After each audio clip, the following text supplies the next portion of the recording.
tarde a todos e a todas.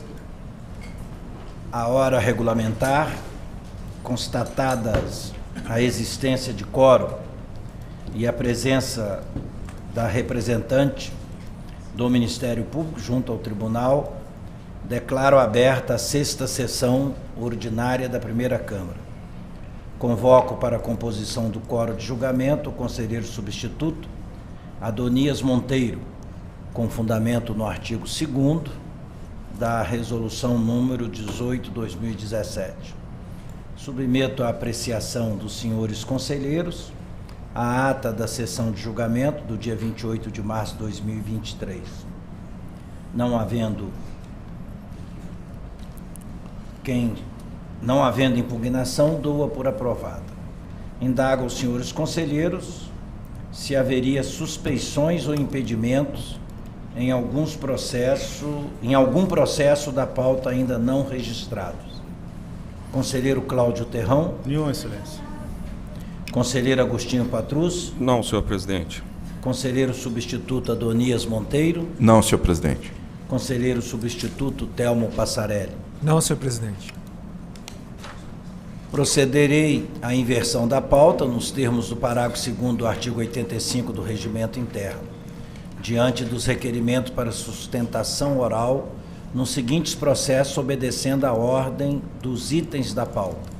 Representação número 1.076.880, item 28 da pauta, de relatoria do conselheiro Durval Ângelo. Denúncia número 1.102.189, item 40 da pauta, de relatoria do conselheiro substituto Adonias Monteiro. Assim sendo, convido primeiramente para participar dessa sessão o Dr. Rafael Paiva Souza, para sua sustentação oral na representação número 1.076.880, item 28 da pauta. Como o relatório já foi disponibilizado para o conhecimento prévio, concedo a palavra ao Dr. Rafael para apresentar as suas alegações por até 15 minutos, conforme previsto no parágrafo 1º do artigo 191 do Regimento Interno. Excelentíssimo senhor conselheiro presidente deste colegiado e também relator dos autos ora em julgamento, na pessoa de quem cumprimento aos eminentes conselheiros, componentes dessa egrégia Câmara Julgadora, cumprimento também a ilustríssima representante do Ministério Público, os servidores desta casa, cumprimento na pessoa do Dr. Cristiano Alquimim, sempre muito competente aqui nos trabalhos, cumprimento também meus colegas advogados e demais presentes. Uma boa tarde a todos. Já inicio aqui a minha manifestação, rogando vênias ao eminente relator, pedindo desculpas aos eminentes conselheiros, porque eu fiz a entrega de memoriais e hoje pela manhã, revendo os autos aqui em julgamento, visualizei novos pontos que merecem aqui consideração, né, nessa sustentação oral, e caso não tenha sido objeto, né, de debate no voto de vossas excelências, que seja devidamente considerados, haja vistas que essa manifestação aqui que inicio se dará em caráter de preliminares essas que são matérias de ordem públicas, que aqui vou arguir de ofício, inclusive para a defesa do princípio da ampla defesa, contraditório, devido processo legal e principalmente segurança jurídica. Primeiro ponto que gostaria de questionar a vossas excelências e trazer a discussão aqui nesse julgamento. O Ministério Público de Contas, ao determinar a instauração do procedimento preparatório, haja vista que chegou a esse tribunal uma notícia de uma possível irregularidade no processo pregão 02 do ano de 2017 da Câmara Municipal de Manhumirim, o qual aqui estou representando o ex-presidente da Câmara, que inclusive hoje é atual prefeito da cidade, e mais 2 servidores, sendo um o pregoeiro que atuou nesse processo e o servidor que requereu, que solicitou a contratação e que inclusive assina e que inclusive produziu todos os documentos da fase de planejamento, seja a solicitação, termo de referência e demais esclarecimentos que foram solicitados no processo. Haja vista, o procedimento preparatório do Ministério Público, através da portaria 03 de 2019, faz referência à resolução do CNMP 23 de 2007, que trata dos procedimentos e de toda a atuação que o MP, seja Ministério Público de Contas, seja Ministério Público Estadual ou Federal, que deve se ater aos procedimentos instaurados. E nesta resolução, mais precisamente no artigo 2º, parágrafo 6º, traz que o procedimento preparatório ele deve ser concluído no prazo de 90 dias da sua instauração. E observamos da análise dos autos que esse prazo ele foi extrapolado sem qualquer justificativa, com as devidas vênias, a sempre brilhante atuação do Ministério Público, mas nesse caso não há nenhum pedido de prorrogação, não há qualquer justificativa do porquê esse procedimento preparatório extrapolou o referido prazo e logo em seguida já foi ofertada a referida representação aqui em debate. Então entendemos que essa situação causa nulidade e que inclusive merece o arquivamento de referido processo, haja vista que na própria portaria de instauração traz que deve-se observar essa resolução 23 de 2007, no entanto, analisando-se todo o procedimento, esse artigo 2º, parágrafo 6º, não foi devidamente objeto de cautela do Ministério Público com esse procedimento. Esse é o primeiro ponto que trago à discussão. O segundo ponto é que, como já disse, o Ministério Público aqui não atua como fiscal, como custos legis, atua como representante. E, observando-se os autos, o Ministério Público se manifestou, através de despacho do eminente relator, sobre o relatório técnico segundo que foi apresentado pela 2ª Coordenadoria Municipal e não foi oportunizado aos órgãos representados o direito de se manifestar no processo referente a esse relatório técnico. Cito aqui, inclusive, que o relatório técnico ele foi juntado aos autos na data de 28 de março e na mesma data, 28 de março, foi despachado concedendo-se vistas ao Ministério Público, que apresentou um parecer conclusivo referente a todo o processado e logo em seguida os autos já foram submetidos a julgamento desta Câmara sem que os representados se manifestassem. E entendemos que isso, inclusive, já foi objeto de uma série de debates no próprio Supremo Tribunal Federal, no âmbito da Operação Lava Jato, e vimos que foi objeto de nulidade vários processos aonde o Ministério Público atuou como representante, como órgão acusador, e que os advogados dos representados, dos réus, ficaram prejudicados com sua manifestação. Então, questiono esse segundo ponto como matéria de ordem pública para evitar qualquer nulidade. E ainda, já cito aqui, que também me manifestarei no mérito, que esse relatório técnico, dado o respeito que sempre tenho ao brilhante trabalho deste tribunal, dos técnicos, dos servidores aqui, que são muito capacitados, mas esse relatório merece um debate, merece uma crítica, porque ele não traz nenhuma conclusão de dano, de que os ora representados tenha causado dano ao erário da Câmara Municipal ou, consequentemente, do município de Manhumirim. Inclusive, vou citar aqui um trecho deste relatório que não tivemos oportunidade de manifestar no processo. Abre aspas. Feitas essas considerações introdutórias, cabe salientar que os defendentes apresentaram aos autos, mais notadamente na peça número 30, página 302, 3 resultados de preços, entre parênteses, datados de 20 de novembro de 2020, no valor unitário de R$ 3.326,40 para o processador Intel Core i7 8700K. Sob esse aspecto, o estudo realizado por essa unidade técnica no exame disponível no SGAP como peça número 30, página 173 a 183, revela que, em pesquisa disponível no comparativo de preços disponível como peça 30, página 186, o preço unitário do computador Core i7 foi de R$ 3.390, valor que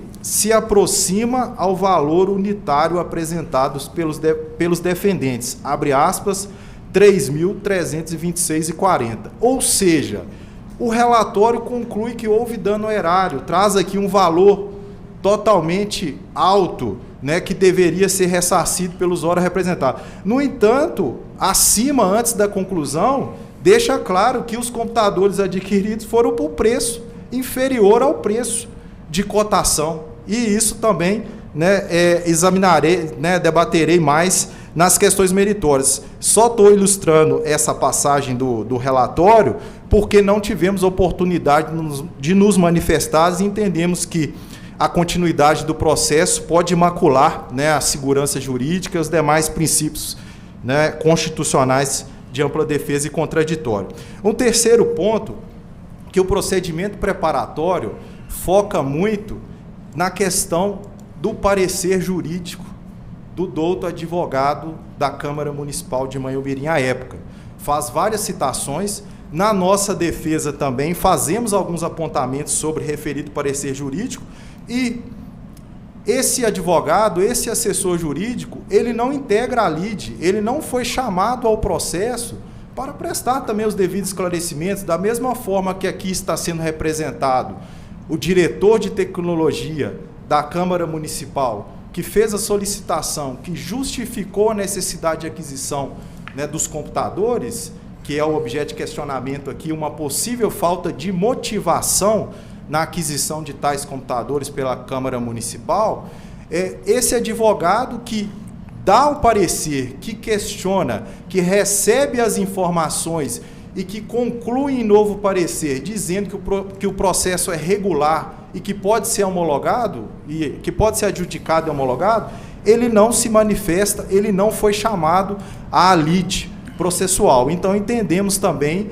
que seria mais um ponto no âmbito de preliminar para resguardarmos a ampla defesa e contraditório, que seria de suma importância a sua participação, que fosse intimado também para responder. E aqui eu cito, né, isso está nos meus memoriais que foram entregues a Vossa Excelência, eu cito aqui trecho do último parecer desse assessor jurídico, aonde ele dispõe: como se vê, o requisitante justificou a aquisição devido às necessidades descritas em documento juntado aos autos, como a ampliação do prédio da Câmara, bem como as necessidades técnicas, fecha aspas. E ele conclui, abre aspas, nestes termos, após apresentadas justificativas pelo responsável, entendemos que o procedimento transcorreu de forma regular, ponto, fecha aspas.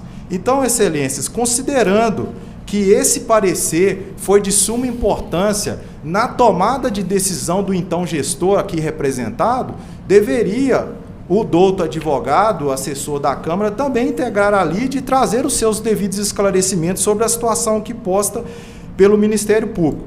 Então, esses são os 3 pontos que entendemos como preliminar de fundamentais importância para evitarmos qualquer nulidade no âmbito processual. Seguindo, na eventualidade de ultrapassada tais preliminares, com relação ao mérito, conforme disse aqui inicialmente, o Ministério Público de Contas questiona o processo licitatório, um pregão presencial, um pregão que foi feito com ampla publicidade, com concorrência, no qual 2 empresas se sagraram vencedoras dos vários itens que foram aqui licitados.